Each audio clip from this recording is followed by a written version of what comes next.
Ai, Latvija, tu manā sirdī rēta, tu manā tauta, jāta čakarēta.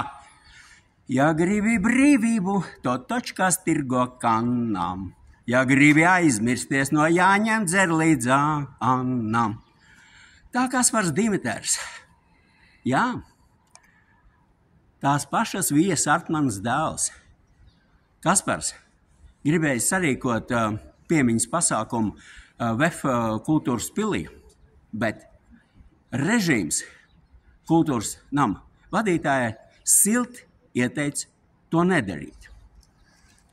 Arī šeit es saskatu soli, lai aizmirst mūsu dižgarus, un Vija Artmana noteikti, ka ir tāda, un viņa ir pelnījusi cieņu.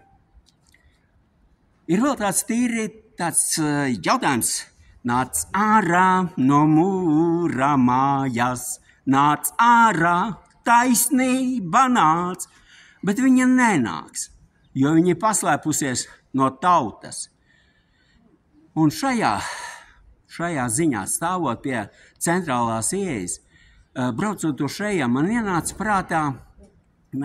prātā filma Pie bagātās kundzes, kur kungi nāca pa parādes ieeju, pa parādes durīm, a kalpiem nācās tur pa otru. Iet, tas ir krieviem tāds foršs teiciens через заднее проходное отверстие. Tas ir tur ieeja Saeimā. Labi, vēl te pieminot Raini, tas jaunais laiks, kas šalkā strīt, tas nenāks, ja ļaudis to nevedīs. Jā, tik tiešām.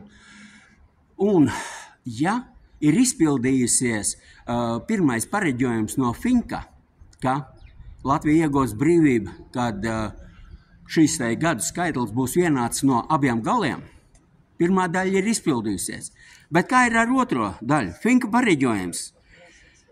Tad es nevaru pateikt, kā tas iznāks, bet viņi būs spiesti atdot visu latviešiem atņemto atpakaļ. Tālūk, turamies pie klasikas, biedrīši, latvietīši.